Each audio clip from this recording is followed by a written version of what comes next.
नागपुर में मनपा शिवसेना शिंदे गठ के गठनेता गणेश चर्लेवार के पदग्रहण समारोह का आयोजन सामाजिक संदेश के साथ किया गया। इस अवसर पर उन्होंने नागरिकों से अपील की थी कि वे फूलों के बुके लाने के बजाय पेन, पेंसिल, कॉपियां और अन्य शैक्षणिक सामग्री लेकर आए। नागरिकों ने इस अपील का सकारात्मक प्रतिसाद दिया। समारोह के दौरान गोंड बस्ती के विद्यार्थियों को आमंत्रित कर चर्लेवार ने प्राप्त सभी शैक्षणिक सामग्री का वितरण किया।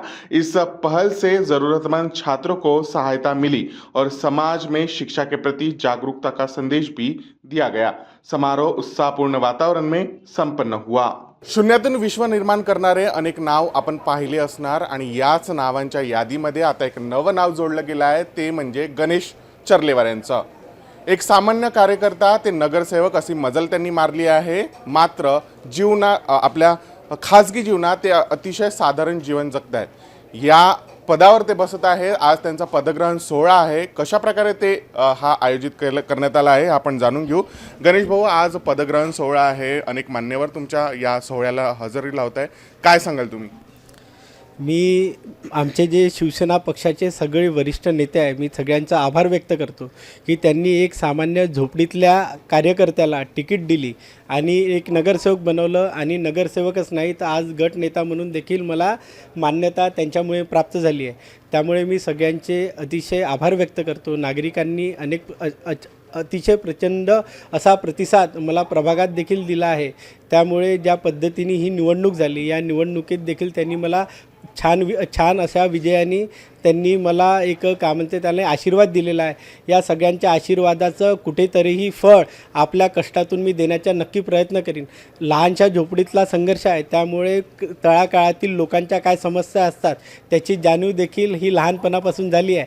त्यामुळे प्रत्येक विषयाला न्याय देण्याचा प्रयत्न, प्रभागातल्या प्रत्येक विषयाचा आवाज बुलंद करण्याचा प्रयत्न मी नक्की करील। महानगरपालिकेच्या या सदनामध्ये एक शिवसेनेचा निष्ठावान शिवसैनिक तसेच प्रभागातील नागरिकांचा एक बुलंद आवाज बनण्याचा नक्की प्रयत्न या माध्यमातून मी करणार आहे। आपण याआधी जे आहे कार्यकर्त्याचं जीवन जगले आहात, अनेक समस्या आपण प्रभागातल्या जवळून पाहिल्या आहे। यानंतरचं तुमचं विजन काय आहे आणि कशा प्रकारे या समस्यांना तुम्ही जे आहे सॉल्व्ह कराल?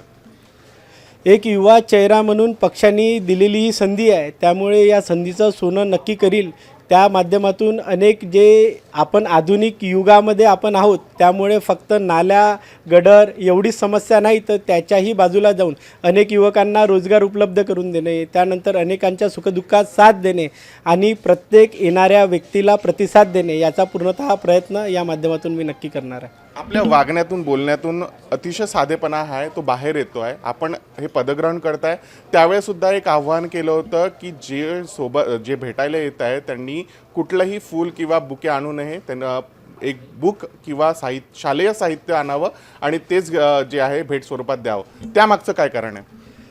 माझ्या आयुष्यातले जेवढेही प्रसंग आले, मग तो वाढदिवस असो किंवा कुठलाही सोहळा असो, तर त्यावेळी मी ते कुठल्या तरी अनाथ आश्रमामध्ये, कुठल्या तरी गरजूंच्या वस्तींमध्ये, त्या वस्तींमध्ये मी कार्य करत आलेलो आहे। त्यामुळे हा पदग्रहण सोहळा देखील माझ्यासाठी एक वेगळा उत्सव जरी असला तरी या माध्यमातून गोंड वस्तीतल्या मुलांकरिता शालेय सामग्री उपलब्ध व्हावी याकरिता मी सगळ्यांना देखील आवाहन केलं होतं की बा कोणीही माझ्याकरिता फुलगुच्छे घेऊन येऊ नये आणि सगळ्यांनी वह्या पुस्तकं आणाव्या, जेणेकरून की या विद्यार्थ्यांना आपण एक शालेय प्रगतीसाठी एक कुठलं तरी माध्यम बनू, हा असा एक लहानसा प्रामाणिक प्रयत्न आहे आमचा।